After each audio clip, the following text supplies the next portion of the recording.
Hey hey hey! J'espère que vous allez bien, moi ça va super méga giga bien. On se retrouve aujourd'hui pour une nouvelle vidéo qui prolifère sur ma chaîne en ce moment, je suis très heureuse. C'est un point lecture. Ce sera un point lecture entre février et mars, donc ma dernière lecture de février et la première lecture de mars, parce que je suis déjà à 2 lectures pour le mois de mars. Je suis très heureuse. Du coup, je m'excuse pour ma voix, j'ai été malade pendant toute la semaine dernière et là j'ai encore un petit peu de tout. C'est d'ailleurs pour ça que vous n'avez pas eu ni de publication ni de vidéo la semaine dernière, parce que j'étais bien malade, mais vraiment bien malade. Donc voilà, j'ai passé une semaine absolument charmante où, vous vous en doutez, je n'ai ni lu ni fait des publications sur mes lectures parce que j'ai pas lu. Bref, du coup aujourd'hui on va parler de 2 livres. On va commencer par parler de Witch and God, le tome 1 Ella la promise de Livestone. Et ensuite on parlera de La légende des 4, le tome 1 Le clan des loups de Cassandra O'Donnell. Je vous propose qu'on y aille tout de suite. C'est parti!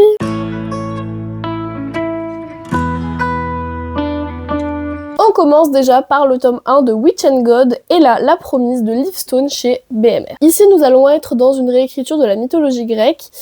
Dans cette mythologie, une guerre a éclaté entre les dieux, notamment parce que Hécate, donc qui est déesse de la sorcellerie et donc protectrice des sorcières, a voulu un petit peu se rebeller contre Zeus et donc il est entré en guerre contre elle et l'a condamnée à rester une espèce de statue. Les sorcières et les dieux, du coup, sont depuis ces temps immémoriaux, en querelle constante en fait, et il a été décidé maintenant de signer un accord de paix, et cet accord de paix se déroulera par un mariage.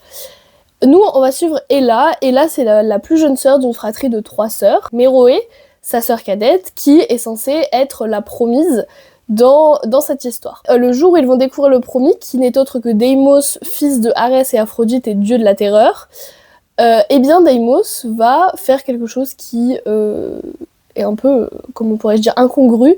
Il va choisir Ella qui est une des seules sorcières qui n'a pas de pouvoir. Et c'est un petit peu la risée de sa communauté parce que du coup elle est exclue de tous les rites, elle est exclue elle est exclue de toute la vie de sorcière parce que, eh bien, elle n'a pas de pouvoir. C'est une sorcière presque humaine en fait. Elle est sorcière parce que sa mère est sorcière, mais ça s'arrête là. Donc Deimos va la choisir elle.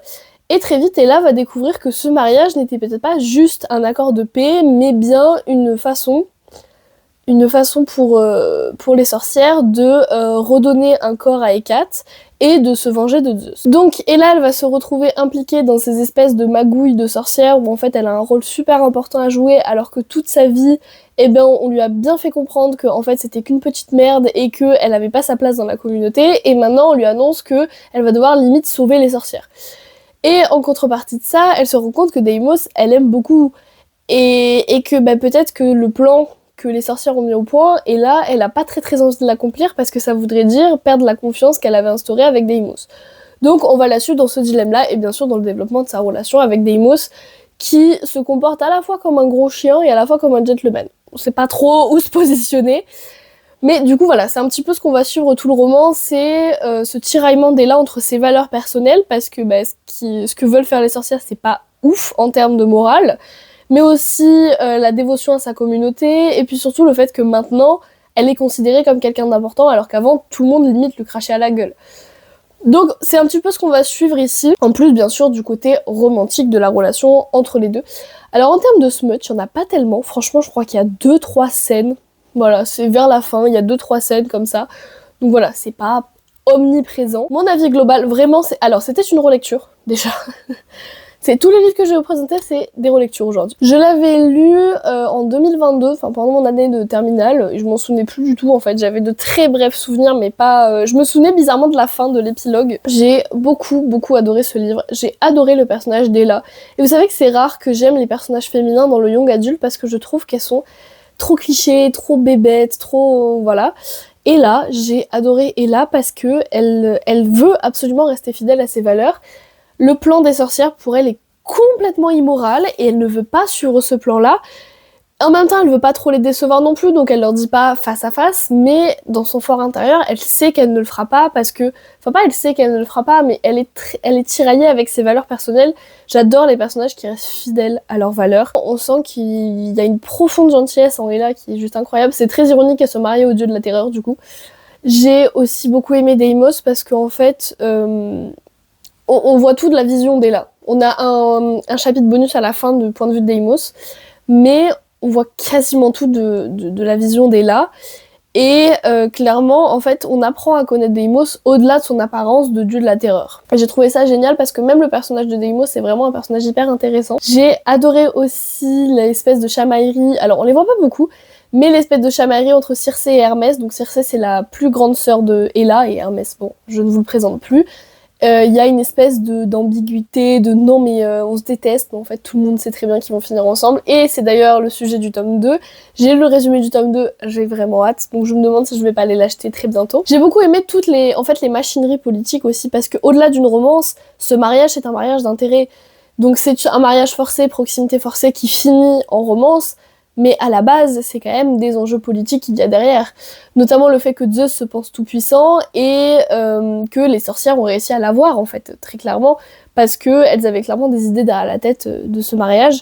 D'ailleurs, la fin nous oriente vraiment vers un tome 2 et 3, enfin une suite de saga très politique, très politisée, où clairement c'est des gouvernements, hein. Zeus est un gouvernement, et on nous oriente vraiment vers tout ce qui est, ouais, la politique, les complots, les trahisons, tout ce que j'aime bien en fantasy. Et je considère que c'est de la fantasy étant donné que ils ont des pouvoirs, etc. C'est un peu de l'urban fantasy parce qu'en fait ils ont ah oui, un des trucs que les dieux au-delà de la paix permettent de revenir sur l'Olympe, parce qu'en fait les sorcières pendant la guerre ont fermé l'accès à l'Olympe aux dieux, et du coup ce mariage permet que les sorcières réouvrent l'accès à l'Olympe, parce que du coup les dieux étaient condamnés à vivre sur Terre. Ils ont l'Olympe, mais ils ont des buildings à New York qui s'appellent le siège. Enfin voilà. C'est un peu de l'urban fantasy parce qu'on mêle clairement la fantasy, le mont Olympe. On va même en Grèce à un moment donné, dans des villes qui existent réellement, qui m'ont donné très envie d'aller en Grèce d'ailleurs. Donc voilà, j'ai beaucoup aimé ce côté très politique, vous le savez, moi tout ce qui est complot, trahison, histoire de gouvernement, etc. Moi c'est ma came, clairement. Au-delà de la romance, c'était vraiment très intéressant. Les sorcières, par contre, j'avais envie de les taper. Parce qu'elles font que des trucs débiles, et elles impliquent Ella dans leurs trucs bêtes. Et Ella, elle comprend très vite que leur truc est débile, et que vraiment, c'est pas une bonne idée de faire ça, et de le faire de cette façon-là. Elles se rendent compte à un moment donné qu'en fait, elles sont allées beaucoup trop loin. Et ça, c'était intéressant parce que du coup, en fait, c'est une compréhension générale de, en fait, on est allé loin pour rien, parce que beaucoup de leurs croyances en fait reposent sur des stéréotypes, inversement pour les dieux. C'est vraiment ce côté-là. On peut le transmettre à notre monde moderne. La xénophobie, etc., c'est des stéréotypes véhiculés dans la société qui font que ça devient une croyance populaire. C'est clairement ça. Et elles se remettent en question, bon, très tard. La remise en question n'arrive pas page 3, je vous le dis. Mais et là, par contre, elle se remet très vite en question en se disant, mais est-ce que tout ce qu'on nous a enseigné, ce serait pas un petit peu du pipeau ? Hein, voilà. Donc Ella se remet en question, c'est aussi ça que j'aime chez ce genre d'héroïne, la remise en question. Je trouve qu'on n'en voit pas du tout assez dans les romans. Les héroïnes bornées qui se remettent jamais en question, moi ça m'agace, parce que c'est le genre de personne que je déteste. Voilà. La remise en question, c'est important, ça vous fait avancer dans la vie. Et les héroïnes trop... En fait, les auteurs et autrices veulent créer des personnages forts, qui ont un fort caractère. Super, mais remettons en question. Un fort caractère, ça veut pas dire je vais faire ce que je veux faire envers et contre tout, même si ça blesse des gens, même si je fais du mal autour de moi. Et je me remets jamais en question parce que j'ai toujours raison, parce que j'ai un fort caractère. Beaucoup de personnages, en tout cas personnages féminins, parce que je trouve que c'est quelque chose qui est très féminin, dans le sens où en fait on veut tellement démarquer la femme en disant oui c'est plus un objet, elle a son caractère et tout, qu'en fait elle devient limite bête. Et du coup dans certains romans, elle se remet jamais en question et c'est jamais de sa faute. Ça m'énerve un petit peu. Après, je dis ça, mais j'ai beaucoup de mal à admettre que j'ai tort, mais tout de même, enfin, je veux dire, des fois, on suit des points de vue, c'est-à-dire que même en son fort intérieur, elle est persuadée d'avoir raison. Moi, c'est juste que je n'admettrai jamais à voix haute que j'ai tort. Je le sais, mais je ne le dirai pas. Et des fois, vraiment, ça m'agace et ça me gâche ma lecture. Et là, elle se rend compte qu'en fait, il y a une poussière. Elle se rend compte qu'en fait, elle a eu tort de croire comme elle croyait jusqu'alors. Et que voilà, enfin bref. Bon, tout ça pour vous dire que j'ai adoré le personnage d'Ella et qu'elle n'est pas du tout comme les clichés féminins que j'ai l'habitude de détester dans le young adulte, voilà, qui peuvent me gâcher une lecture. Là, franchement, elle est intelligente, elle réfléchit, elle est douce, j'adore. J'adore. Elle me fait penser à une ancienne amie à moi, d'ailleurs, très... Légèrement hippie sur les bords, hein. Clairement, les sorcières, c'est un petit peu le cliché qu'on en a, c'est très proche de la nature, qui ont des plantes partout, enfin voilà. C'est clairement ça, les sorcières. Donc voilà pour cette lecture, j'ai vraiment très hâte de lire le tome 2 parce que du coup je m'étais arrêtée. Alors là-bas moi je les avais en grand format, je les préfère en poche, hein, tout compte fait. En plus ils sont moins chers donc c'est bénef. Mais voilà, je préfère vraiment le format poche, il se lit pas plus lentement que l'autre, donc voilà. Donc voilà, pour celui-ci, je vais continuer la saga avec plaisir. On change de personnage, mais on va quand même voir Ella, donc ça me rassure. On va ensuite parler de le dernier, La Légende des Quatre, le tome 1, Le Clan des Loups de Cassandra O'Donnell chez Flammarion Jeunesse. C'est une relecture aussi, alors lui je l'ai relu peut-être 2 ou 3 fois, et surtout je l'ai commencé, je devais être en 4e, quelque chose comme ça, donc voilà. Donc ça fait un peu plus de 5 ans que j'ai commencé cette saga et que je ne l'ai jamais fini, sachant que le tome 4 est sorti il y a genre 3-4 ans. On va être dans un monde où il y a des créatures qu'on appelle les yokai. Donc ils ont forme humaine, mais leur forme originelle, c'est des formes animales. On va avoir les loupai, c'est des loups, les taigan, c'est des tigres, les serpai, des serpents, et les rapai, des aigles. Voilà, donc ils sont 4 clans, entre guillemets. Il y a des années, les yokai se sont fait la guerre et depuis, ils rêvent tous de s'entretuer. Voilà, tout compte fait. Tout bonnement, pardon.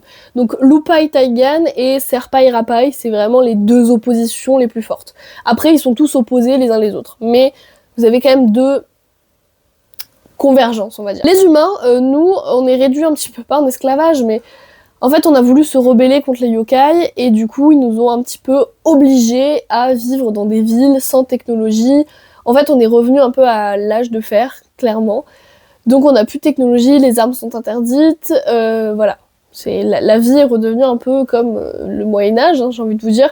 On se déplace en charrette, il n'y a plus de téléphonie, il n'y a plus d'internet, enfin voilà, on est vraiment revenu à l'âge de fer, pardon. Nous, on va suivre Maya, Bregan, Wan et Nell. Donc, Maya est une loupai, Bregan un taigan, Wan un serpai, et Nell une rapai. Voilà, donc on va suivre les 4 héritiers des 4 clans, parce que y a un chef, hein, comme un peu dans toutes les mythologies, etc. Il y a un chef, et son fils ou sa fille est le descendant. Ces 4 héritiers-là, pour maintenir la paix, vont à l'école avec les humains, donc il y a un peu, voilà, le terrain neutre, on va dire, et ils ont absolument interdiction de se parler. Un jour, Maya, en patrouillant, va trouver Mika. Mika, c'est le petit frère de Bregan, et elle va décider de pas le tuer parce que c'est un enfant de 7 ans, et que ça a beau être un taigan sur son territoire, c'est un enfant de... non, 6 ans. C'est un enfant de 6 ans qui ne comprend pas encore les règles. Oh, c'est en ça que j'aime beaucoup le personnage de Maya, parce que je vais pas dire qu'elle a de l'humanité, mais elle est pas, enfin elle tue pas pour tuer parce qu'il faut tuer et faire la guerre. Elle est très pragmatique, on pourrait dire, dans le sens où c'est un enfant de 6 ans, je vais pas tuer un enfant de 6 ans parce que c'est contre mes valeurs. Et en plus de ça, tuer un taigan, ok il est sur le territoire loupai, on aurait le droit, mais tuer un enfant de 6 ans, ça ferait de nous des monstres, donc non. Elle va d'ailleurs avoir des problèmes avec son conseil pour ça, et c'est ce qui va faire que Maya et Bregan vont commencer à se parler un petit peu en catimini. On va découvrir progressivement Nell et Wan, etc. Un espèce de nouveau climat à l'école, parce qu'ils vont commencer à se parler devant tout le monde, un peu en catimini, enfin voilà. Donc les 4 héritiers vont commencer à se parler, et un jour, des chasseurs humains vont essayer de tuer les 4 héritiers, et vont décider de s'allier pour lutter contre sa nouvelle menace, parce que pour eux c'est un peu une résurrection du mouvement rebelle humain qui pense que c'est des monstres et que les humains devraient gouverner le monde. En gros, j'ai envie de vous dire, c'est un peu ce qui se passera si jamais les animaux évoluaient au point de faire ça. Bon, ça n'existe pas, mais vous comprenez. C'est l'humain a envie de dominer le monde, mais il a pas compris que c'était pas lui le premier sur Terre et qu'il faut qu'il se calme. Bref. Du coup, ça va un petit peu faire jaser chez les conseils des 4 clans, parce que comment ça, les héritiers se parlent, comment ça, il y a des interactions. Et en plus de ça, ils ont décidé de partir en expédition à l'autre bout du pays pour trouver le mec qui a commandité l'attaque et comprendre pourquoi il attaque les yokai gratuitement, sachant que les yokai ne tuent pas pour tuer, ils tuent pour se défendre. Voilà. Et j'ai bien aimé, je dirais pas que j'ai beaucoup aimé, déjà parce que c'est de la jeunesse et que c'est écrit extrêmement gros, et que... Alors, je suis pas restée sur ma faim, parce que l'histoire de ce tome est quand même très complète, mais voilà, je trouve que c'est allé un petit peu vite, c'est de la jeunesse, c'est normal. Et puis le début est très brouillon. Je sais pas si vous avez vu à quel point j'ai galéré à vous expliquer le début avant l'attaque des humains. C'était compliqué pour moi de le remettre dans mon cerveau parce que c'était très brouillon en fait. On n'a pas d'événement précis qui se passe, à part le fait que Mika soit allée en terre loupai. Sinon, voilà, c'est assez brouillon parce qu'on découvre un peu tous les personnages, etc. Ah oui, j'ai oublié de préciser un autre truc. Avant l'attaque humaine, en fait, un loupai va être assassiné, un taigan aussi, et en fait ils vont être assassinés par l'ennemi, entre guillemets. Donc les 2 clans sont persuadés que c'est une déclaration de guerre. Et Maya et Bregan sont persuadés que non, pas du tout. Donc voilà, c'est aussi ça le déclencheur de pourquoi ils vont se parler, parce que Bregan veut absolument prouver que c'est pas un loupaille qui a fait ça, enfin, ils veulent en fait à tout prix éviter une guerre, parce que le but c'est pas de verser du sang, le but c'est juste d'essayer de vivre à côté, sans forcément se parler, mais de pas recommencer une guerre, voilà. Et après, il y a l'attaque humaine. C'est pour ça que j'arrivais pas à me retrouver, il me manquait un événement. Bon bref, j'ai beaucoup aimé les Maya et Bregan parce qu'on va suivre leur point de vue, on suit aussi Nell sur quelques trucs, on suit jamais One, je sais pas pourquoi.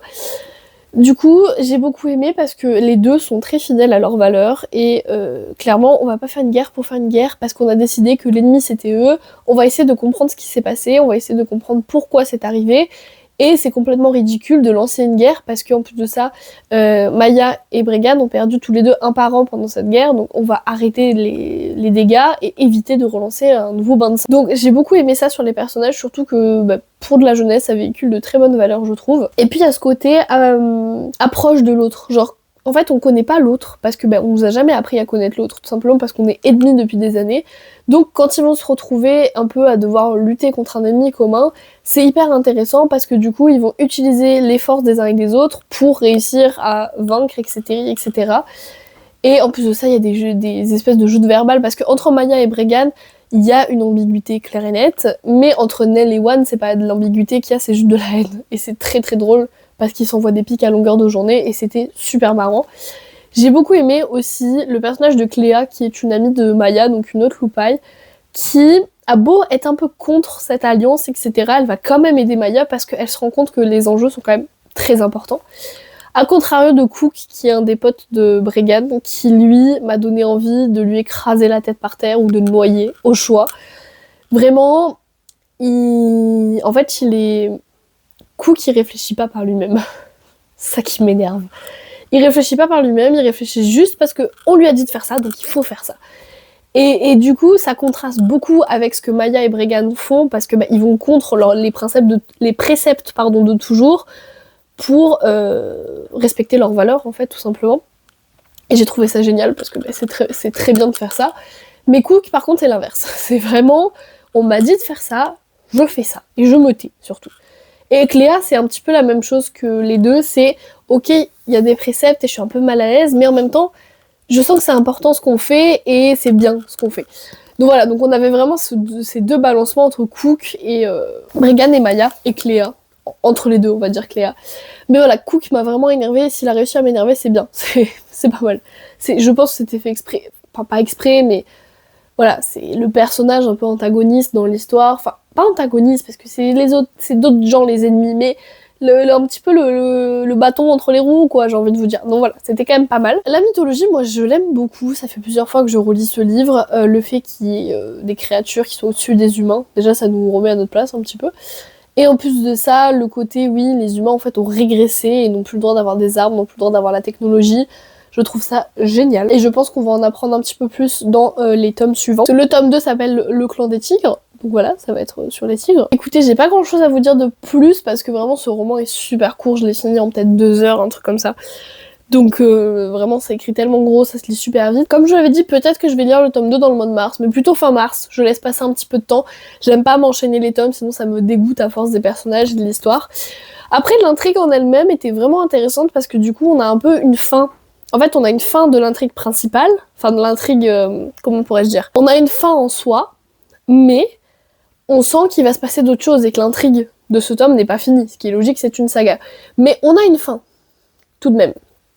On a une fin, mais qui, en fait, ouvre des milliards de possibilités autres.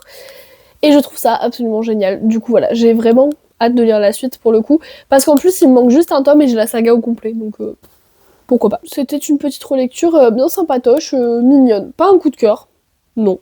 Mais voilà. C'était pas léger parce qu'il y a des morts et des combats et du sang, mais c'était un petit jeunesse sympatoche. Voilà. Et bien écoutez, cette vidéo touche à sa fin. Elle était légèrement chaotique sur le dernier roman, mais comme je vous l'ai dit, il est tellement petit que je savais pas trop quoi vous dire en fait.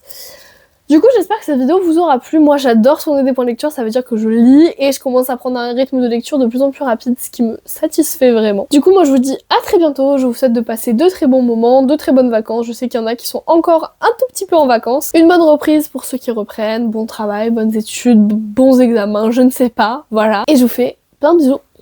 Ciao!